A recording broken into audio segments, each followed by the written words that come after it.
I treat everyone the same. So when I am working with a female, I treat them the exact same way as I treat a man because for me, when I'm doing business with you, it's not about your gender. So everybody deserves the same respect. Your skill set is what's going to define whether or not you have the capabilities to accomplish what you're tasked to do. Bam!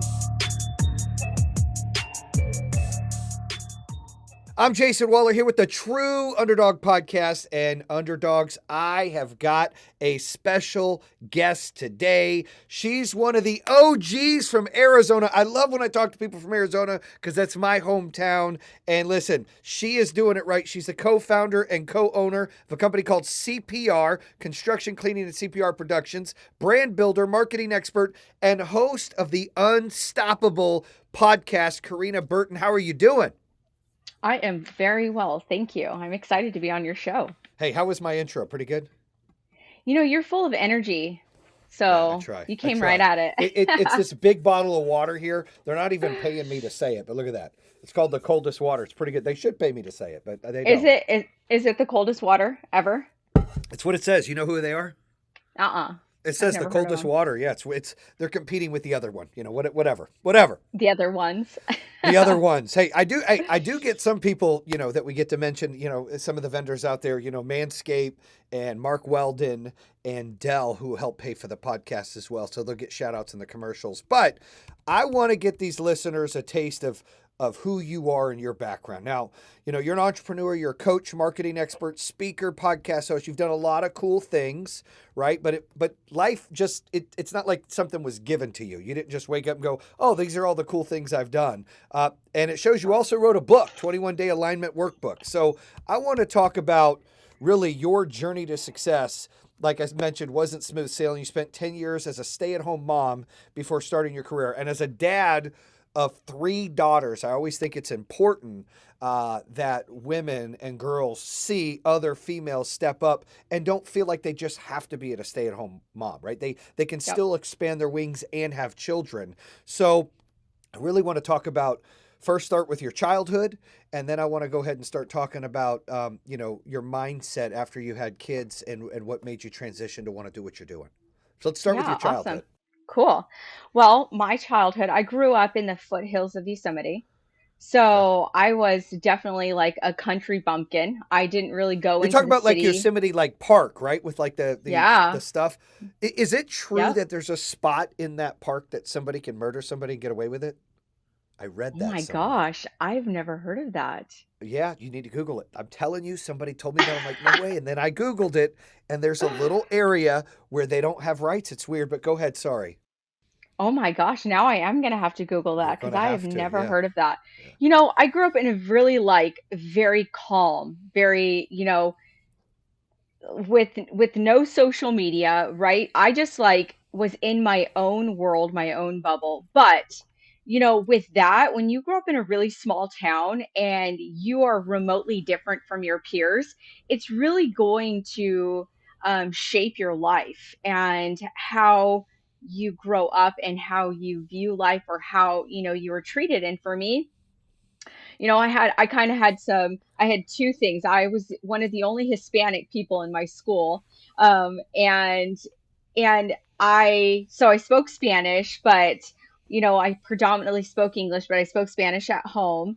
And, I also came from a really religious background that was very, it closed me off to society and to the world. So, Hmm. as I started getting older, once again, not growing up with social media, I felt like I was so naive in so many things, and which really evolutionized to who I am today, right? Like Yeah. I had my aha grow up moment when I was almost 30 years old because I realized I'm like I've been living in this shell, in this bubble, and I had no idea or even understood the feelings that I had within. So, growing up, always going to Mexico, understanding that culture and seeing the different lives between my small town and then going into, almost a poverty area where my whole family lived in Mexico. growing up. But some of the things that really defined me and like cultivated me was that my dad has always been an entrepreneur. My grandpa was an entrepreneur. My uncles are entrepreneurs. But there are no female entrepreneurs. I'm the first female entrepreneur in my family. Well, And congrats, huh? Oh, that's good, thank right? you so much. Yeah. Yeah, it's really it's good to start paving the ways and changing your generational, teachings of what women can do and what women can't do when we can do everything and have children and a family. So, I saw my dad and my uncles being in, really male dominated industries, which was in the farming and Hmm. irrigation industry. And the one thing my dad always allowed me to experience was to be a part of it. So, being in a male dominated industry today, construction, it was never like a strange thing for me to be able to, blend the two worlds.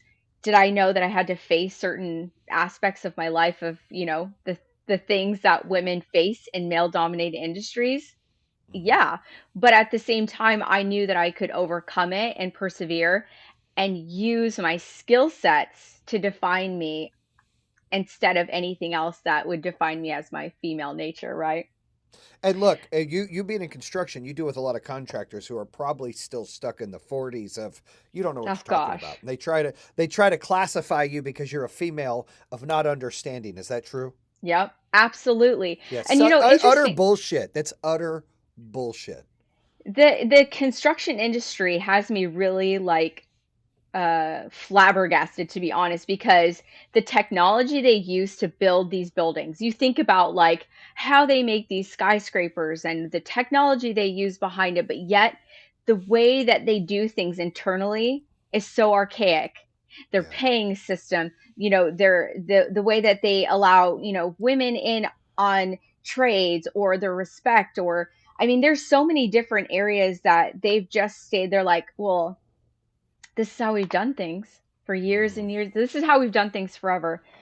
And, apparently we're supposed to stay the same. But, there are a lot of really great, innovative construction industries that are really being much more inclusive, diverse, and trying to change within how they do things internally. And even, because I'm a sub, and when you're at the end of the job as a sub, you're kind of walked all over.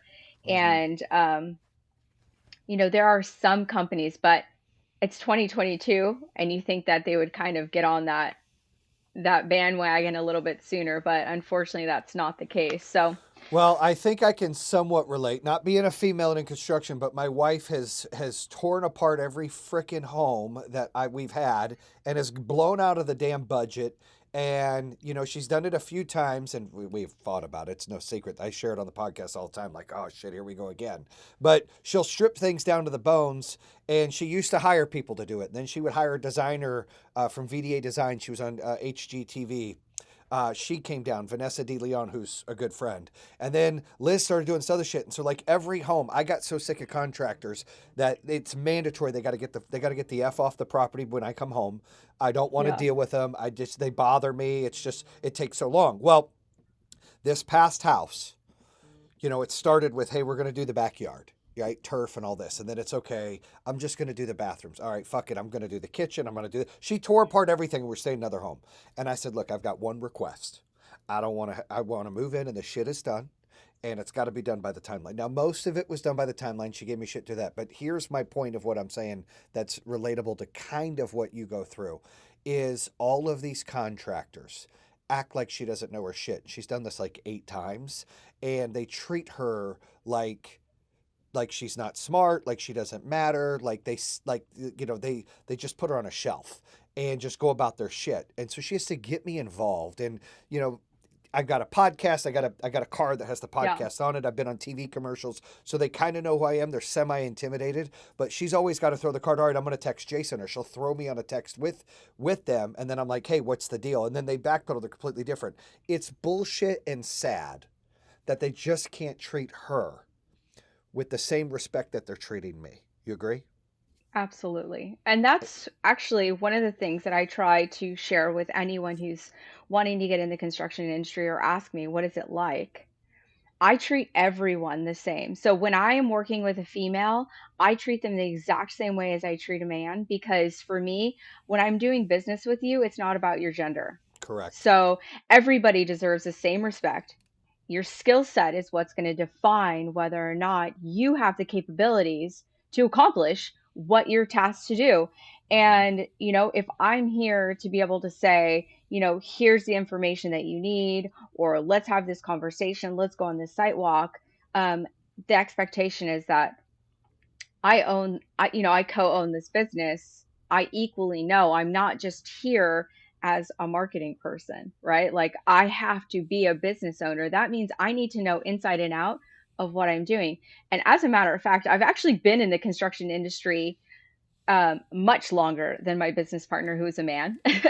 So it's kind of funny. I'm like, well, between him and You know I've been more in the shit than he industry does, right? You get much, to much flex. longer. Right. Like, so it's kind of funny. It's like you can't judge a book by its cover. But what's really interesting is that my growing up, my dad has always been in the irrigation industry, and they're also very slow to innovate and to change. And he was one of the very first leaders in water conservation many years ago. So my grandpa, then him, and so many people turned their nose up at him and were like, no, we don't Hmm. do things like that, and it's not until about 15, 10, it was like 10 to 15 years later, they're like, oh, maybe that's a really great idea. And it's interesting to see how, certain industries and, that are just so wrapped up in what they do that they have a really difficult time innovating and changing when it's Hmm. only to be progressive and to improve your industry for the better. And people just Right. kind of hang on to it. But I'm so grateful for that example with my dad because he was like, no, I know this is a great product. I know that low flow is extremely important. And I know Hmm. that what I'm doing and pursuing is going to make an impactful difference, which he ended up shifting from the farming industry into, doing shower heads. But I got to see that all growing up, right? And even into my 20s. But, I ended up cutting my life short, so to speak, because like I said, for me in my life, I grew up in a small town. I was in a religion that was very, I don't even want to say confining because you don't even feel like it's confined, but you're in a bubble, right? You really Yeah. don't know outside of your bubble. And so, I had these big dreams. I was in theater. I When I graduated from high school, I'm like, I'm going to go be a star. That's what I really wanted, to be on theater and sing and perform. And so I went to Cal State Fullerton, which is in Southern California, just outside of Anaheim. And Hmm. I was at school for musical theater. And I think that there was something inside of me that kept saying that if I don't make these choices, I don't love I don't love God enough, right? Like there all these things. And I was like, I've got to do what I'm supposed to do, what I've been called to do, which is get married, have a family, do these things in All the that thing that's in this expected of you. Yeah. box. Hmm. And I didn't even realize that I had it so built inside of me. And so that's where, generational teachings, when you strip them away, you almost feel like you don't even have an identity anymore. And it's a really painful process to go through, but it's the most liberating and beautiful process because you get to really see who you are and the choices that you would actually make on Hmm. your own because you've been taught right from wrong. And, so I got married when I was 19, got pregnant when I was 19, had my first baby right after I turned 20. And then I was a stay-at-home mom for 10 years, having babies and doing that. And I didn't have the opportunity or abilities to finish school, work, thrive on Hmm. my own, and really see who I was as an individual. And yet I thought I was doing what I was supposed to be doing, right? And so Right. it wasn't until I had an epiphany. I had my my oldest daughter, who's now 18, Mhm. she was, I believe at the time, probably like 6 or 7. I had her in soccer because I love soccer, and I had all my girls play soccer. But she was telling me how she didn't want to play anymore because she's not good. And Mhm. at that point, I'd given up theater, I'd given up school, I'd given up anything that I loved. If I wanted to try to do anything for myself, I had to figure out how to do it. I had to figure out who's going to take care of the kids. I had to figure out all that stuff. And, at the end of the day, it was really too complicated for me. So I felt really trapped. So when she's telling me, I'm not good at this, mom, I can't do it, I looked at her and said, you can do anything you put your mind to. And for whatever reason, I had this huge epiphany and like almost like this smack in the face. You are a hypocrite. And Mhm. I've always wanted to be a parent who was someone who wasn't, I'm not going to tell you what to do while I do something different. I'm going to do what I'm telling you to do as well. So I'm leading by example as being a great mother. And I wasn't. And that's when I had to make this really big decision. If I can't be who I need to be, then I have to walk out on my own 2 feet and do that. And so, my journey has been Well, I want to touch create, base on what you just said. I think it's very, very yeah, important. There's a lot of child abuse out there. People are drinking and hitting their kids. People are neglecting their kids. People, neglecting and not showing them love, not having, spending time with them. And you sound like an awesome mom that does all of that. Okay. But there is neglect and abuse by not pursuing your dreams, by not being all you can be, because you had that epiphany where your daughter said something and you said, oh shit, like here I am being a hypocrite. And it's true. And too many times, whether you're female, whether you're male, whether you have kids, whether you don't, when we don't pursue our happiness and our dreams, the ones we love, it's neglect and abuse to them. Could be our kids, could be like that's what it is because we're not giving our best version of ourselves. You're telling your kid, not you in specifically, but people all this, oh, you can do whatever you want, do what you ever want. Eventually the kids go, well, you didn't, mom, or you didn't, dad. Why didn't you do exactly. that? Right. Hmm. And that is what this world is missing is that too many people aren't taking chances and doing things like, sure, I could be home with my kids more. I try to tell my kids I love them. I try to do prayer with my kids every night. I try, but you know what? I'm also showing them that look, I just like you. I had a kid in my teens. I was 19, and my wife now, we high school sweethearts, was 18. I dropped out of high school. Like, so we're very similar backgrounds, but I pursued what I wanted to do. And, my wife also stay at home mom felt boxed in and then now is starting to expand her wings. She could have earlier, she chose not to. Um, that's her decision, but you're right. The fact that you realize that, the fact that you felt that to change that is important because a lot of listeners, a lot of viewers out there, they're blowing smoke up their kids' butts saying, oh, you can do whatever you want. And then they're not trying to do anything. So what are you teaching them except to hide in a box and not do anything? So I'm so proud that you heard that and it's exciting. And you said, you know what? I've got to walk what I want to be. Yes. And let me tell you, it was not easy because here I am at 27, 28 years old, no real work experience other than being in high school, right? Working at my local pizza factory. And I worked at Albertsons for a little bit when I was in college. Love And then I'm the Albertsons. stay and then I was stay-at-home mom, right? Like I had no real work experience. I had no money saved. And yet the thing that is my why that drives me more than anything are my children. And if Mhm. I wanted to be the best mom I could be, I had to get really uncomfortable. And I Yep. knew it was going to be for a short period of time, really, in reality and perspective, but it was going to get really uncomfortable. And I had to strip everything I believed in and start in this new foundation of who is Corina? What does Mhm. Karina want to be? And what are my goals? And what are my aspirations? And it starts a lot with your financial changes, right? Like I had to be on welfare. I made a decision. I said, I don't have money, but that's not going to hold me back. If Hmm. I have to go and have some support, I will do that because I'm a hard worker and I'm going to get myself out of there. And so, for about a year or 2 years, I went back to school. I had three small children and I was finding and discovering who I was. And all I knew was the same feeling I had when I was, in high school and a young, a young, uh, a young teen was I wanted to make a difference. I Hmm. wanted to be impactful. And it starts for me with my children. So then I was thinking, what do I do and how do I create that with my longevity of my career Right. and being a business owner? And that's really where it's evolutionized and you know, starting off in business development and marketing. Well, I started in sales.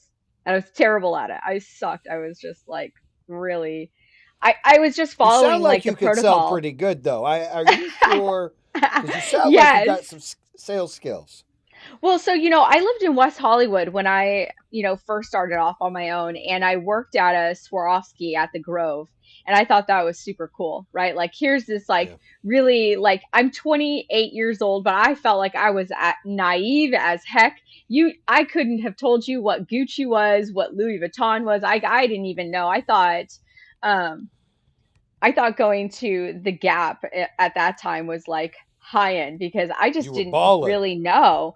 I didn't Yeah. know what the difference was. And so living in this place like opened my eyes and made me realize like opportunity is endless and you can have anything if you work your ass off for it. So I Hmm. go into this sales job and they're like, okay, so all you have to do is X, Y, and Z. And I'm like, okay.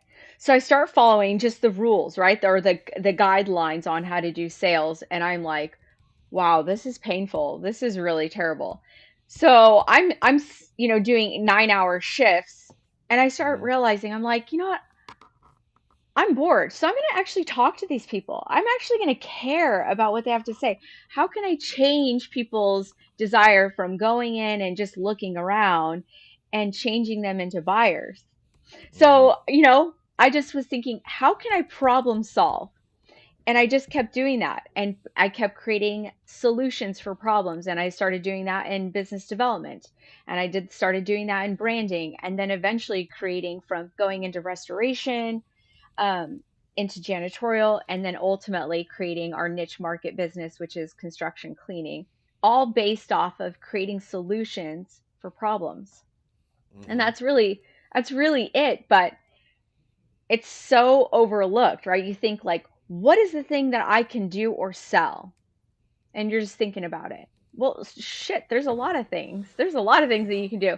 But what's the problem that you can create the solution for? Look for that. Right. And that's going to give you your $1 million idea right there. And then you've got to really act on it and be who you say you are. That's the other thing No, that people struggle with. I agree, and I think when you mentioned, A, your why is your kids, and B, you found a solution or you found an issue and you found a solution for it to give you the idea to do something in business. The other thing we always are we don't talk about enough is the fear factor, right? I have a chapter in my book called Scared Money Don't Make Money, right? Yes. And if you're not willing to bet on yourself, you mentioned how you had a couple of these jobs to, get on your feet and figure this out. If you won't bet on you and you won't invest in you, then nobody else will. Nobody will want to work for you. They won't follow you into the gates of hell, but they will if you put everything and risk everything on yourself and you show them that you're all in. And I think it's important. And I think that you show that a lot. And one of the, values, in being an entrepreneur is using your intuition. And it sounds like you've got a Yes. really great intuition. Talk about that, where it comes into play for you to help build your business.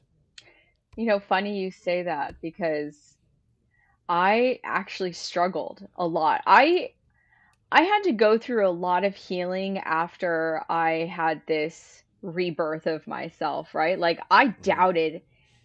I doubted everything I did, but yet there was something always inside of me that was just like, if you just do that, just go this way. But there were certain aspects or certain situations that happened in my career that I had my intuition like blaring at me, and I'm like, no, you're wrong, Karina, you're wrong. And Hmm. so my intuition forced me to learn 3 times failed attempts at being an entrepreneur to then ultimately say, well, okay, shit, I'm going to listen. I'm now going to listen because you know what? I have learned that I actually know a heck of a lot more than I gave myself credit. And I know that every time I don't listen to that small voice that comes into my mind or that Hmm. ask that question that comes into my mind, I kick myself in the butt. So I had to learn that lesson until life was like, Karina, if you don't listen to yourself, you're going to fail. Hmm. So for me, with intuition, we all have it. I had it. I just was afraid of my choices because I didn't trust myself enough to actually Hmm. listen to it. And now, hell yeah, if I get anything like coming up, like that's it. I'm going to ask the question. I'm going to do the thing. I'm going to, um, push You got to towards fail to learn, right, Karina? You got to struggle. yes. You have to realize I'm not using my intuition, but now I need to. I've been doing this a long time. Built 3 companies. I should have listened to my intuition on a fellow employee that worked for us that was doing some corrupt shit, right? And I'm like, what Yeah. this guy like? He was doing some things for himself and hurting the company, and I should have listened to that, and I didn't. And so we all still sometimes miss that. As we're wrapping up here, in the new age of digital and as an entrepreneur that has done it all, what do you foresee being the next best opportunity that the underdogs tuning in today can take away and start building their own map? And how can my listeners become unstoppable? Yeah. No, that's awesome because honestly, with how things are today and the digital world, Uh-huh. everyone has the opportunity to build their brand and understand who they are and how they can share it into the digital world. So one thing that I would recommend for everyone, it doesn't matter what you're doing because even if you're not an entrepreneur, and let's say you want to be the expert at mountain indoor rock climbing or mountain climbing or something, if you understand how to brand yourself and create this you know this brand, your opportunities are going to be exponential. And that's the thing, is that I feel like every single person can be a salesperson, even if you're not doing sales, right? You've got customer service. And more people need to understand how to market themselves and realize that you don't have to be an entrepreneur to do that. You can still use the things that you love, that you want to share, your photography, your videography, and build that because it's a really great creative outlet. And you can meet the most amazing people because that's what life's all about, is really networking and learning. And that is one thing I can say is when I lived in a really closed off world, my mind, I thought at the time, was very expansive. I was just this person who was very uh big thinker. And I Yeah. realized I'm like, no, it's who you talk to and who you expand with. So that's, utilize it. Don't be scared of it, and know how to pivot your life when you don't have to be a slave to social media and marketing yourself. Enjoy it and learn Yeah. how it can really benefit you, your connections, and even allow yourself to have residual income if you so want to have. I love that. And I always tell people you need to brand yourself so much that your friends and family are like, listen, I'm sick of seeing your shit. Like, can you stop? That's when you know you're doing it right. Now, listen, how can the folks find you, Karina? Where's the easiest way to find you? So you can find me on all my social media handles, which is Corina Burton. And then my website, CarinaBurton.com. My podcast is the Unstoppable Podcast, hosted by Corina Burton. And if you're interested in any of my, construction matters, it's cprconstructioncleaning.com, or it's actually cprclean.com, and we are CPR Construction Cleaning. Perfect. Bam! There you have it, folks. Now stay true to yourself and keep putting in the work. You can become unstoppable like her podcast as well. Thanks for being on the show, Karina. Real pleasure. Thank You can you. find Karina on her podcast, Unstoppable, or by going to CPR Productions website or go to any handle, Corina Burton. Thank you. Bam! And that concludes another episode here on True Underdog. If you're interested in hearing more, make sure you subscribe at iHeartRadio, Spotify, Apple Podcasts, or the YouTube channel. You can always visit trueunderdog.com, subscribe to all of them. Make sure you check out our newest episodes coming out on Mondays and Thursdays. True Underdog, baby. Bam!